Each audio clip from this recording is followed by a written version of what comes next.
مگر ان 4 کیپٹل کے بغیر ہوائی چیلنج نہیں کرنے. اگر آپ پولیٹیکلی ساؤنڈ نہیں ہیں, آپ کا آئی کیو ڈیولپ نہیں کیا گیا, جس کا مطلب ہے کہ آپ کا ورلڈ ویو نہیں بنایا گیا, دین کو پہچانتے نہیں ہیں آپ اگر مورلی کریکٹ نہیں ہیں, ٹھیک ہے, اور آپ فائنینشلی بلڈ اپ میں نہیں ہیں, تو آپ اس آیت کے اوپر ہی نہیں پورے اتر رہے. سو مجھے وہ ٹریجیکٹریز ڈرا کرنی ہے کہ کس طرح کی سوشیو اکنامک کلاس کے اوپر لے کے آنا ہے, کس طرح کے آئی کیو ڈائیگرامس کے اوپر لے کے آنا ہے, جنرل لڑکیوں کا اور لڑکوں کا آئی کیو کیسے بڑھانا ہے. یہ جو بچے ہیں اس وقت 12-15 سال کی ہیں, 30 سال میں they will be in the most active age, because ان کے بچے ایڈولیسنس سے گزر رہے ہوں گے. اس وقت حسین علیہ السلام کی حدیث سناتا ہوں کہ ایک بچہ نہیں ہے عرب کا جو مغازی بنا ٹرین ہوا ہو. سوچے ہم کس چیز پہ ٹریننگ کرتے ہیں. سو میں کیوں آپ کو یہ بتا رہا ہوں کہ آپ کو پتا ہو کہ سیرہ پڑھیں گے اور ان 4 کیپٹل کو ڈھونڈیں گے تو ہر صفحے پہ ملیں گے.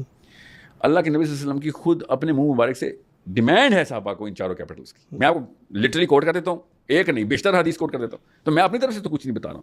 You just have to wear the right lens, جس کا مطلب ہے دین کا مطلب آپ کا نظام سمجھتے ہوں, جو کہ اللہ نے قرآن میں بتایا ہے کہ یوسف علیہ السلام کے بھائی کو مصر کے بادشاہ کے دین میں الاؤنس نہیں تھی, انٹر ویزا نہیں تھا ایشو ہوتا.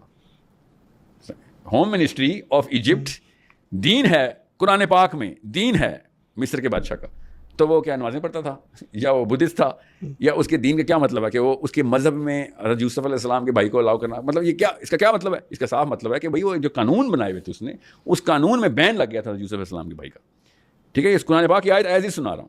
اور پھر آپ کو پتہ چلتا ہے کہ جب بھی آپ کہتے ہیں نا کہ قرآن پاک میں دین کا لفظ, میں آپ کو آیتیں سناؤں اور ابھی آپ گوگل کریں, ٹاپ ترجمے دین کے نیچے انگلش میں فیتھ لکھا ہوا ہے.